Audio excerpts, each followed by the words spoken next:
Yeah. All right. Yes, it is time to call it in the ring. We were gonna do this last week, but the Continental Classic kind of being revealed to us kind of forced our hand in a different direction. Not necessarily forced, but definitely persuaded us in a different direction. So we're gonna do what we are going to do last week. Now, right here, right now, for all y'all. So uh, coming off a full year, I thought it would be interesting to because the discourse surrounding the Costco guys' involvement at Full Gear was surprisingly divisive. I figured, you know what? What? How about we take a, a little bit of a closer look at some of the best celebrity appearances in wrestling events and some of the worst as well. Um, and that could be as part of a match, or as a Raw guest host, or anything really. Just if they were there, if they were involved in the product in some way, especially celebrities. Going back to the first WrestleMania had been very important for wrestling, and even really before then. For example, Antonio Inoki versus Muhammad Ali, which technically could be considered the very first MMA fight, if you think about it.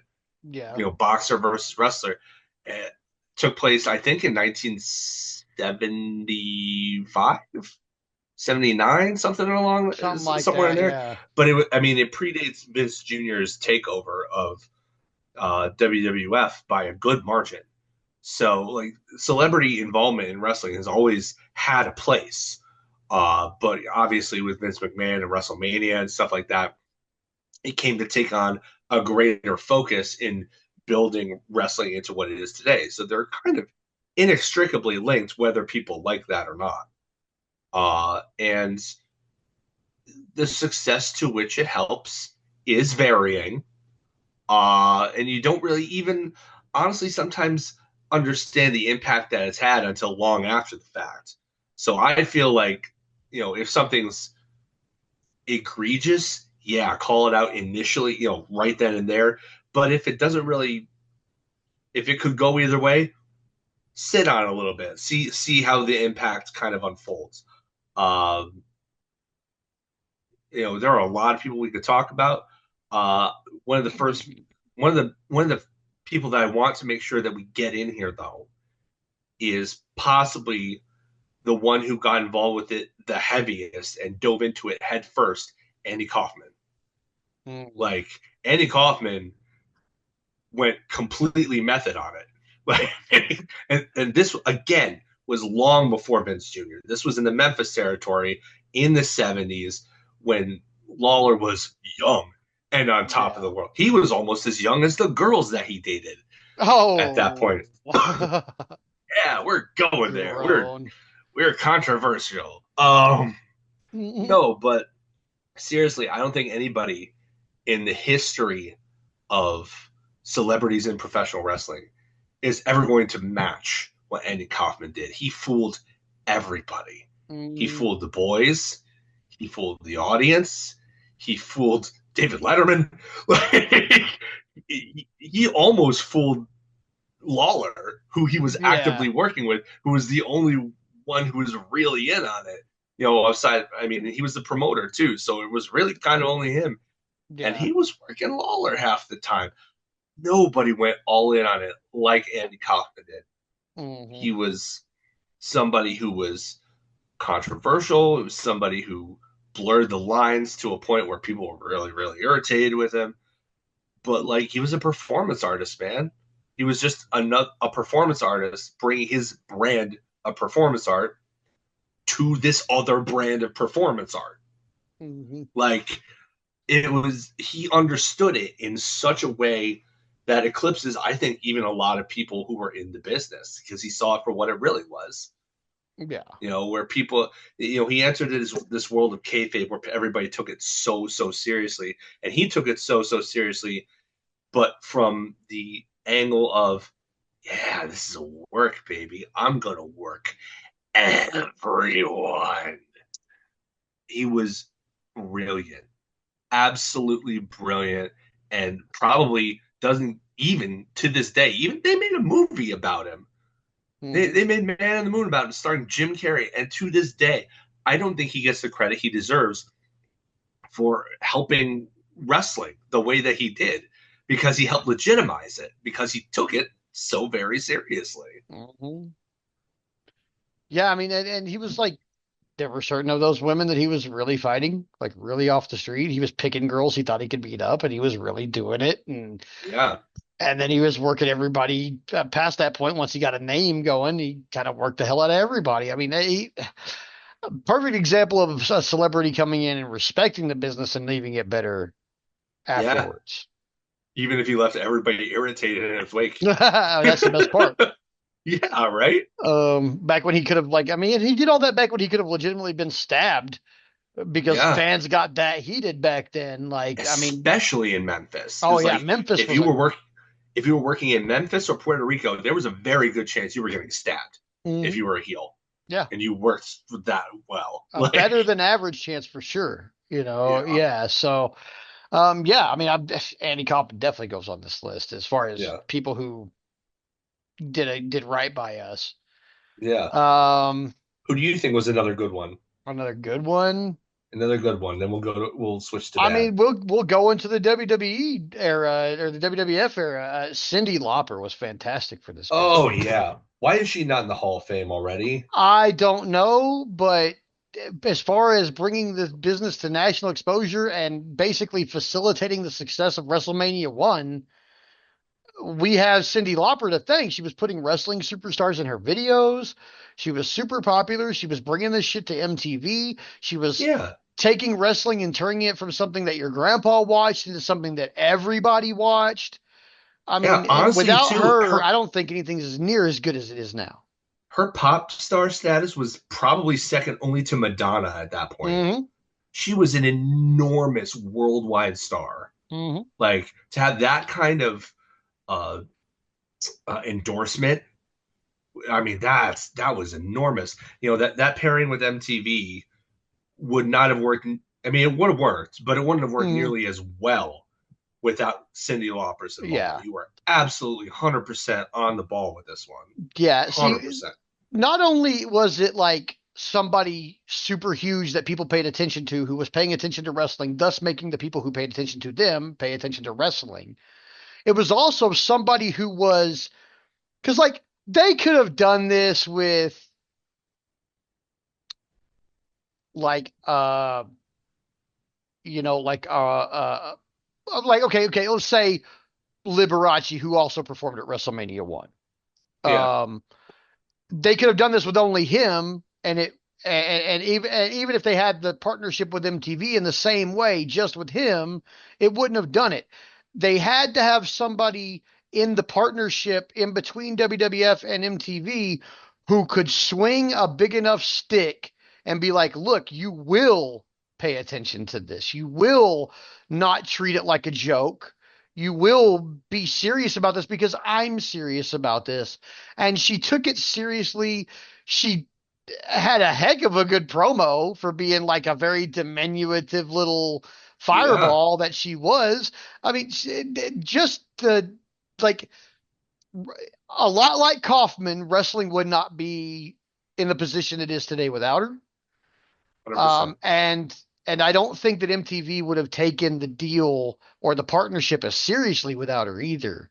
So it put them in a really advantageous position. And then on top of all of that, she respected the business and treated it seriously. She didn't treat it like it was some joke where she was coming in to make an appearance and cash a check.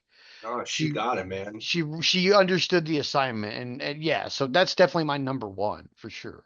Yeah.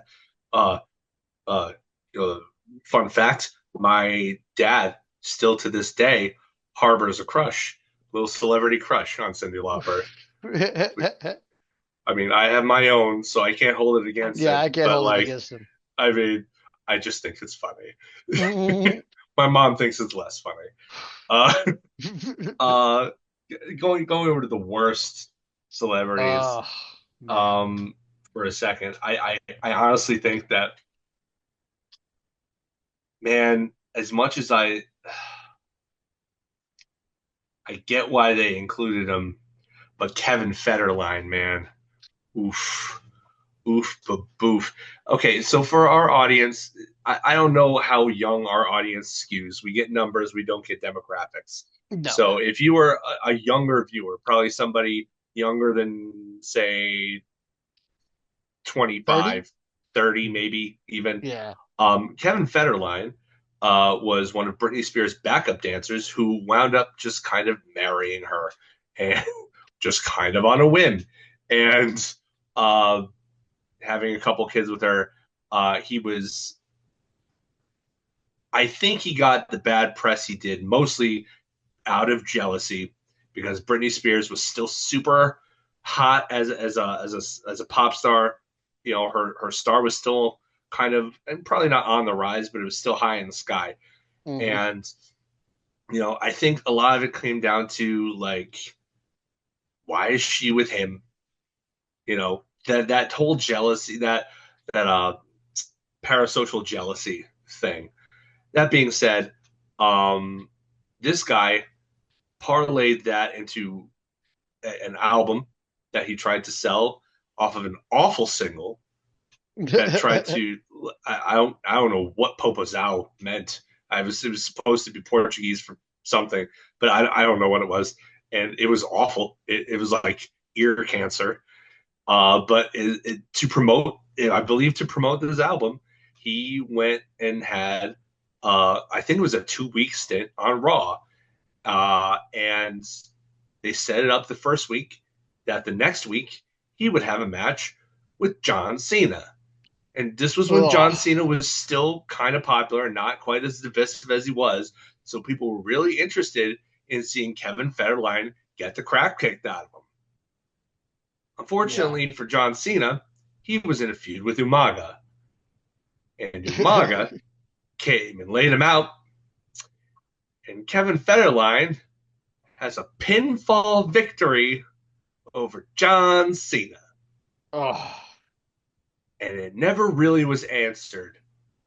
Like, I think he did like an anniversary show where he got an attitude adjustment or something, but like it was never like true penance, Yeah. and it left him a real a real bad taste in everybody's mouth because like here's this John Cena, undefeatable John Cena, Superman John Cena, and the guy who has a win in the history books against him heading into his feud with Umaga, who you really could have argued was in a really good position to actually win the belt off of John Cena.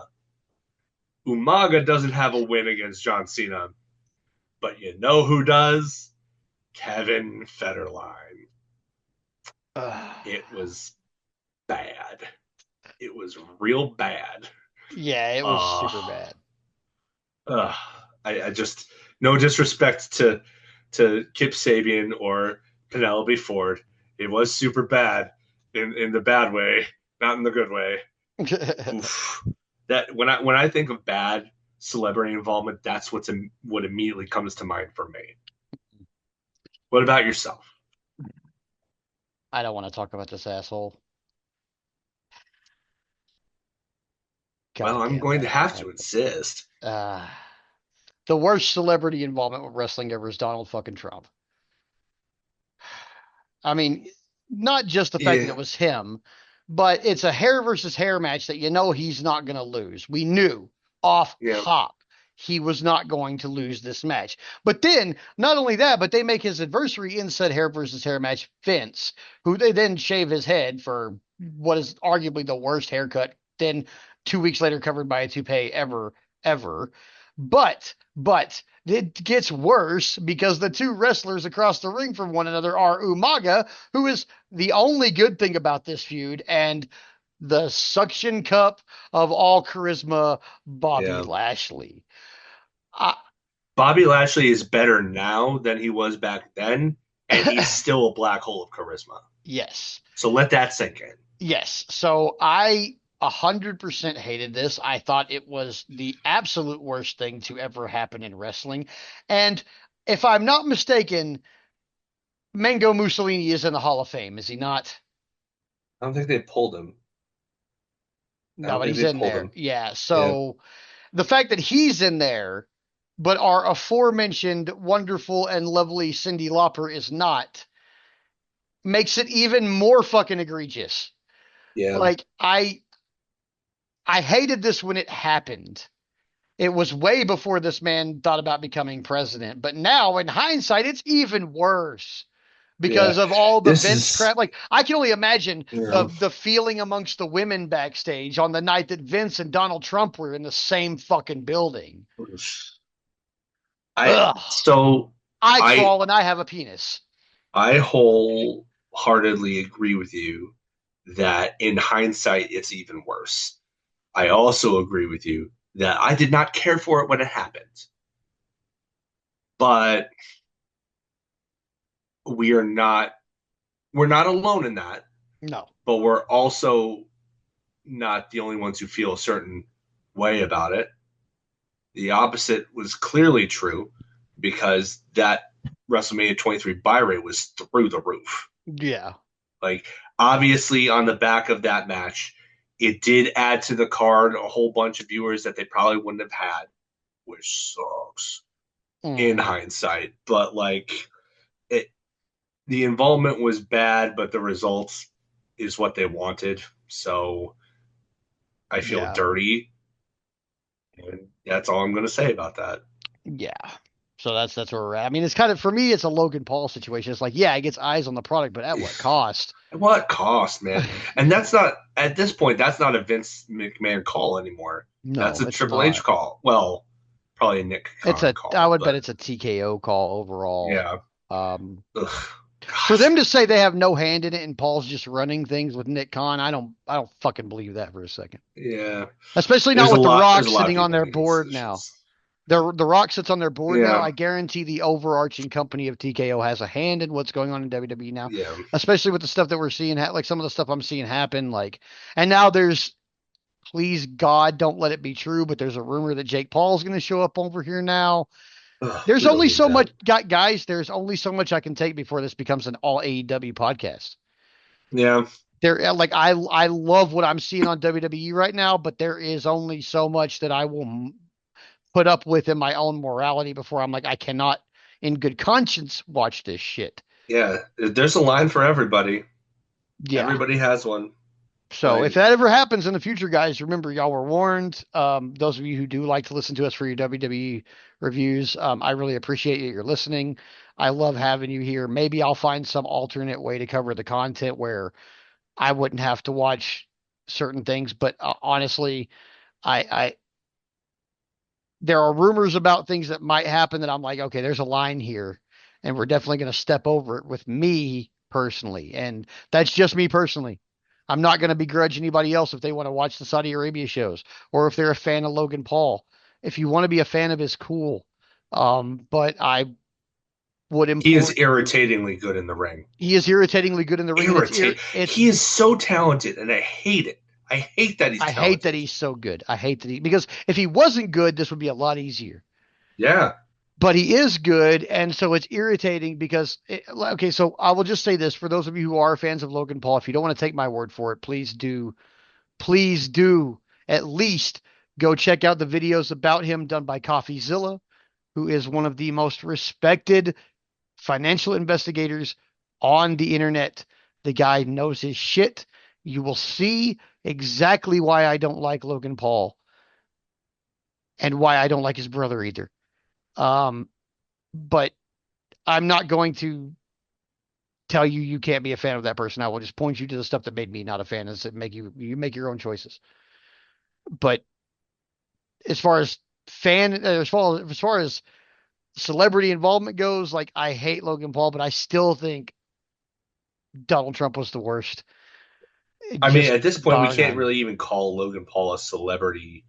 We can't even put him in this category because he's actively part of the roster, even if it's part Yeah. time. Like, we can't, that has to be a separate category. Yeah. He's been Like, the we can't US include him in champion. this. Yeah, we have to Yeah. put him on a list with people like oh, well, this list would include him and a dickload of fucking like mid and late '90s WCW stuff like Karl Malone and Kevin Green and Yeah. people like that. So Yeah. Because other than him, I don't know any like YouTubers who made the crossover. Because kind of before Logan Paul, it was all like the Jackass guys and Seth Yeah, Green and like legitimate celebrities. yeah. Um, I mean, what makes somebody a celebrity this day and age is a lot different than what we were growing up because the world is a lot different. We have yeah, to look at people from the internet world, the streaming world, and consider them on the same kind of level yeah. simply because, they just because they involve themselves in a different medium doesn't mean that they're any less of a personality or anything like that. Which kind of leads me to where I was going with this. Honestly, going back to the best, I went back and I watched the 0 hour for Full Gear, and let me tell you, I did not hate the Big Boom AJ QT Marshall match. In fact, I really enjoyed it. I gotta say, I don't find Big Boom AJ and his family's shtick online terribly entertaining. I think it's kind of obnoxious, but this worked for me. It Mm. was as good as it could have been. Like nobody was more surprised than I was. And I can tell you one thing: if the most viewed AEW video on YouTube in a long, long, long, long, long time was the one where Big Boom AJ comes and makes his intentions known to have a match. It was like 5 million views in like the first day, something ludicrous like that. You can't think of that as any plus the match, and that crowd was insane for them. You cannot look at that under any other metric but a huge success. I think this may be a controversial hot take. I know, like I said, this was very divisive, but this is kind of why I wanted to broach this subject. I think one of the better celebrity involvements was this Big Boom AJ guy. I Mm. truly believe that. And you may have a different opinion, and I respect that. But My like, opinion is simply this at this point. Okay. I understand the business boon that it provided. I think their social media presence is corny as shit. And yeah, but I'm so, corny. like, no, I'm sorry. Okay, look. I'm sorry, man. Okay, but No, here's my. we can agree. We This can is agree to my whole disagree. It's gripe. fine. This is. Oh yeah, we can definitely agree to disagree on this one. Oh, We will. totally, totally. But this is my whole gripe. Okay, you ready for this? Sure. They brought this man on Dynamite, and he got heated over a fucking cookie. Okay, I mean, that's their joint. That's their gimmick, though. The he big the double whole chunk. freaking well I get that I Yeah, don't get that though because I mean I am a typical AEW viewer who does not yeah, know who these people are. yeah. So I don't know what the deal is with the cookies, but I also know that like I saw him come on Dynamite the first time I saw him because I wasn't seeking this stuff out on social media Right, to right. find out. Like I didn't know, like I had heard rumblings of the QT and him having a match.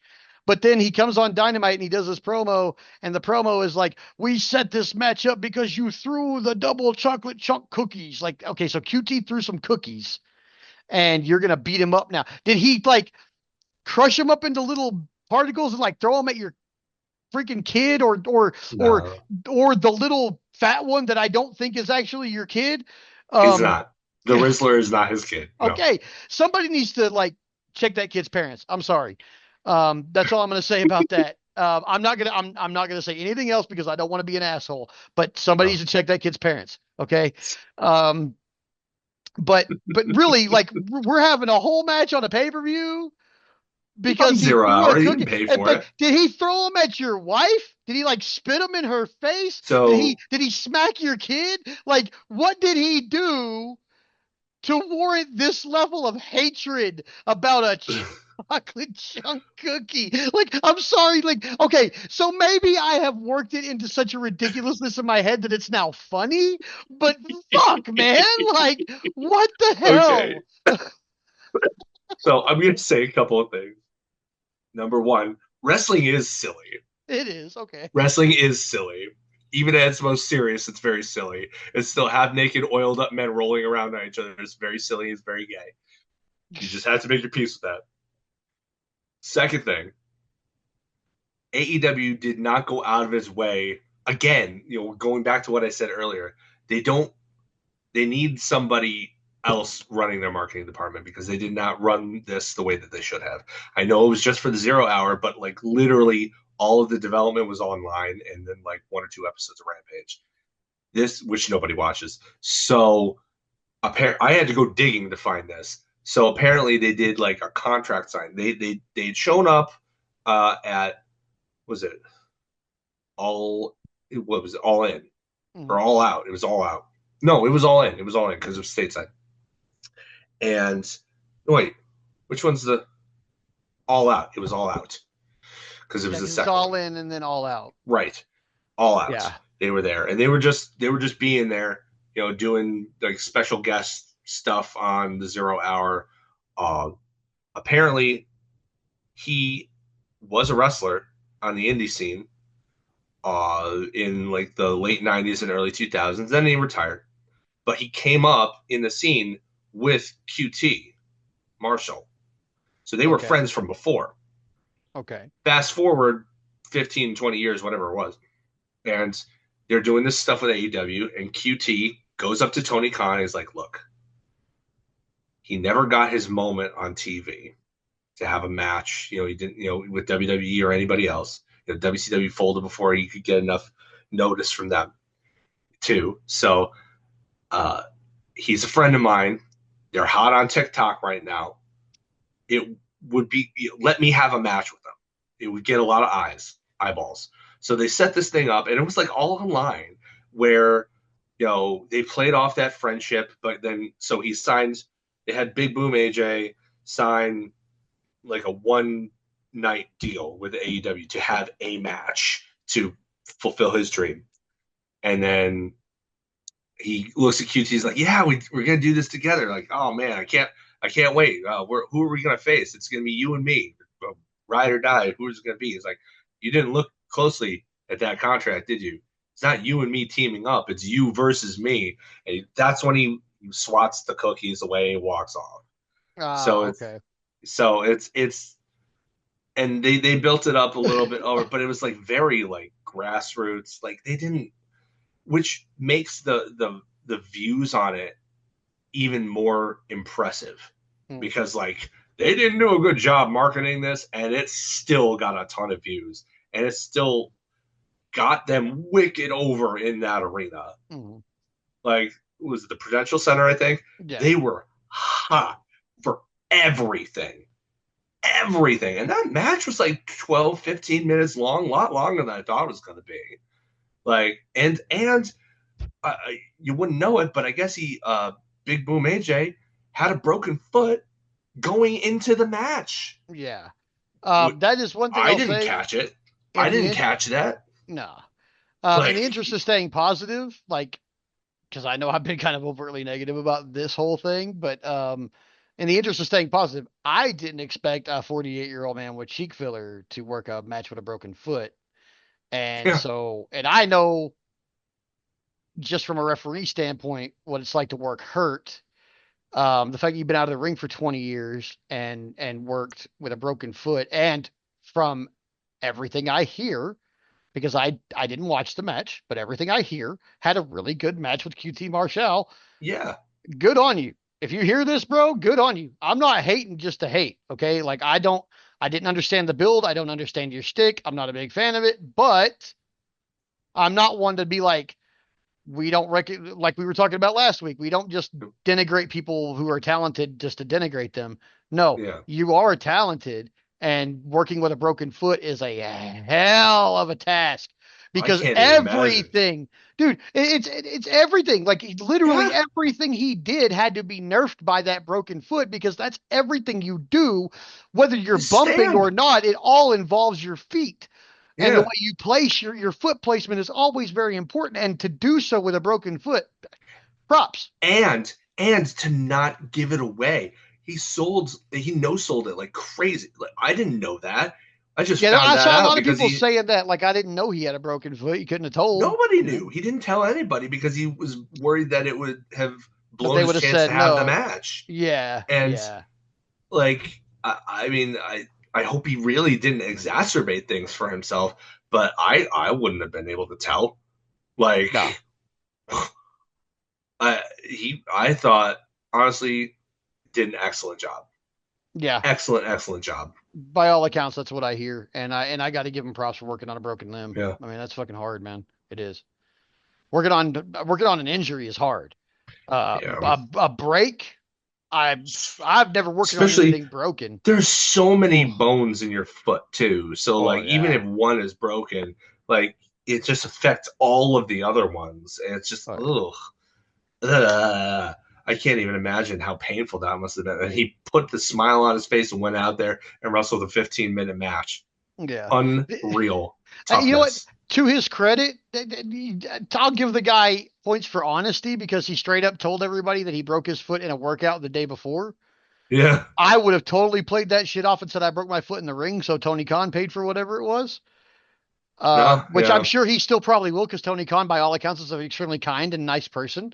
Yeah. And I mean, like literally, by all accounts that I've heard, he's like an extremely Yeah. kind dude. So Yeah. I imagine he's probably like, yeah, I'll take care of your foot getting fixed. If you got to have surgery, we'll take care of that. We'll cast you up, and maybe we'll see you back on the show again because it did so good. But yeah, I mean, like I totally would have been a little less honest than that guy and be like, no, I broke it in the ring Yeah. on this Mhm. particular move and just picked one that hurt me a lot, you know. Yeah. And just because I know the company would have picked up the bill at that point, but like that's just me like being that like, oh crap, if I'm not working and I did this not at work, Yeah. you know, That's the grinds talking. That's the that's the American grind talking. grinds. Yeah. So Yeah. I mean, so big props to that guy for at least even after the fact being like up front and being like, no, I broke it the day before and just Yeah. decided not to tell anybody. Big Like, ups. yeah, Big big respect. ups to that. That's That respectable. shows that shows integrity, and that's Yeah. sorely lacking in all sorts of everyday life, really, Yeah, it lately. sure is. Is there anybody else that you wanted to talk about before we wrap things up? No, man, I think that's pretty much Either it. good or bad? I mean, I'll give some like, yeah, I mean, special mention on both sides to Mike Tyson because the Yeah. DX angle was dope, but he also slept through a dynamite Yeah. with the TNT title in his lap. So, It evens out. honorable mention for Mike Tyson being in both Slash categories. dishonorable mention. Yes, slash Uh, dishonorable. I'll do the same then. I'll give the couple of people I was thinking of honorable mentions to Bob Barker, who did a Okay. fantastic job. Probably the best Raw host. His Hmm. stuff with Jericho was brilliant. Yeah. Okay. Um, and one of the few people to almost make Chris Jericho break character too. That's an achievement in and of itself. Um, a Stephen Amell too. I wanted to bring up. Oh gosh, Definite man. fan, super hardworking. Kind of, I have kind of an issue with him because he was kind of a scab in the recent writer strike, but um, or the SAG strike rather. But as far as his in ring, he was part of the original All In. He had the match prior to that with Cody Rhodes and Adrian Neville. Like I thought, heels. He got off the ground. Heels wouldn't have been made if it wasn't for him. Mhm. Like I thought great And he's job there. great in it. Yeah, he's. I've seen only one episode, but I think he's better in that one episode than the entirety of Arrow, and I liked Him and Arrow. CM Punk are great in it, man. It's a good show. You should check it out if you haven't watched the rest of it. As It's so far as good. dishonorable mentions go, First off, before we move on to that dishonorable mention, hashtag bring back Arrow Club. Proceed. uh, worst though, LeVar Ball. I thought he went Oh, into business for himself, and it was just awkward and trashy, and just I ugh, despise that man with a he's level so of bad. disposition. I hate him. I hate the Ugh, way he exploits his kids. I just yeah, don't like him at it's real all. grody. It is. He's just a scumbag, and you can fucking tell. It's like Um, Beyonce's dad. Jeremy Piven sucked. Oh God, he was Sorry. terrible. The Summerfest. Yeah, Boy, I don't. I will give him props for doing that crossbody off the top rope when he had acrophobia. I'll give him Yeah, that I'll give him because that. that But takes guts. But Ari oof, Gold, he was not. no, No. no. It's like Ken Jong. I love Dr. Ken. I love Dr. Ken. But he was paired with Jeremy Piven here, and he didn't really add anything at that point either. No. So, and then the last one I'm going to mention, dishonorable mention, Art Donovan. How much does Uh, this guy weigh? oh God, Art Why would you Donovan. put somebody who doesn't know a damn thing about pro wrestling on commentary for a Mike whole Adamle, night? anybody? Jeff Oh my Harvey, gosh. y'all.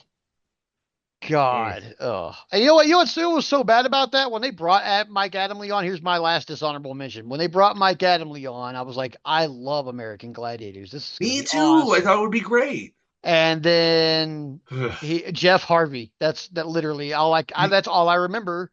Jeff Harvey, guys. But Ah, honestly, though, can't he's not in the same category because they no. employed him full time. Yeah, That's yeah, at that that point you can't even technically include him in this category. yeah, I Though guess I not. will always take the opportunity to rip on the decision to hire that guy because Yeah. oof, Yeah. oof, baboof. Somebody else What in are the we office doing? thought American Gladiators was cool as I did. That's all there was to it, man. Because if I'd have And been it in that was guy's cool. position, I'd have hired the son of a bitch too, and then I would have been like, God, that was a fucking dumb move. Yeah. Well, they figured it out quickly because they made him. They took him off commentary and tried to make him a general manager for ECW, and it did not work Yeah, out. that didn't work out either. But ECW, WWE ECW didn't work out at all. It was Yeah. garb, There were hot some garb. highlights, I mean, but it there was wasn't. CM Punk and Oof. John Morrison and Durag Vince was kind of funny the he first who time you shall saw not it. be named that was the Yeah. champion there for a little bit. But yeah, other than that, like I really don't. Yeah, it was Yeah. not what I wanted as a ECW guy. So Yeah. yeah, but that was pretty much it for this week. Yeah. So remember to check us out on the socials, guys. Join us on Blue Sky for the conversation in between this week's episode. Have a great week, and we will see you next Monday.